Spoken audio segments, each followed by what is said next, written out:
Ebyalukwago bibadde bikyali bityo ye Dr. Sam Lyamoki omukise w'abakozi mu Parliament avuddeyo n'atiisatiisa okusabira Speaker Rebecca Kadaga essaala embi okumala ennaku 3 singa tavaayo ne yeetondera eggwanga olw'okusinza ebyawongo.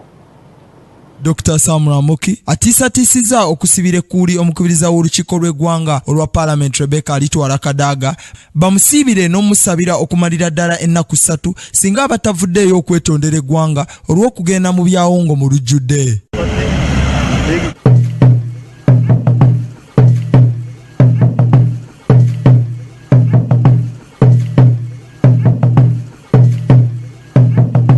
Dr. Lyamoki ategezeza nti Honorable Kadaga kye yakola si kya bugunjufu era kityobola ekitongole kya Parliament n'empagi z'obukristaayo era singa tavaayo ne yeetonda ennaku 3 ez'okusaba n'okusiiba we zinaggwerayo wakwejjusa.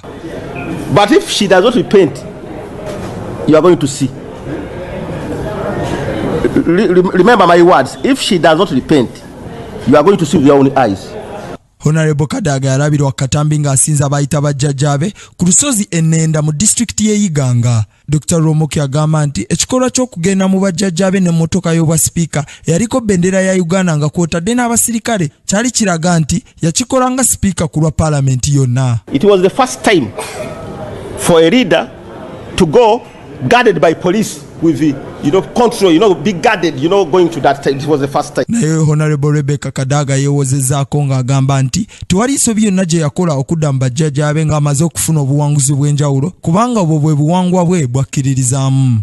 Where we went is the headquarters of our kingdom. It's a very important place. The agreement of 1890 was signed there between the British and one of our ancestors. So we had just gone really to inform them that we have won the election and that I'm going to start work. We just went to tell them that. That's why we went there. Wabaddewo okubagana empawa mu bantu b'enjawulo ku kikolwa kya Kadaga ng'abamu bagamba nti tewali nsobi gye yakola kubanga eyo y'ensibuko ye. Bo abalala bakivumirira nti kityobola eggwanga n'obukristaayo Kadaga bwakkiririzaamu. Naye Honorable Rebecca Kadaga si yasoose okulabikwako mu lujjudde ng'akola ebyawongo. Professor Gilbert bali baseka Bukenya naye yalabibwako ng'ayingira essabo nga yeesibye olubugo wamu ne President Museveni naye yalabibwako ng'akola ebyawongo nga kwotadde n'okukkiriza nti yakozesa abasawo b'ekinnansi mu lutalo lwa 1986. Omubaka akiikirira abakozi mu Parliament Dr. Sam Lyamoki avuddeyo n'agugumbula omukubiriza w'olukiiko lw'eggwanga Rebecca alitwala Kadaga olw'ekikolwa ky'okwetaba mu byawongo bwe yagenda ku lusozi Sabbiiti ewedde okwebaza empewo z'abajjajjaabe olw'okumusobozesa okuwangula entebe y'obwa sipiika. Omubaka agambye nti singa Rebecca Kadaga batavuddeeyo ne yeenenya eri Katonda kakumujjuutika kubanga beewaddeyo okusiiba wamu n'okusaba. Ku lwa Kingdom TV nze Steven Tulyarugayo amalindirire.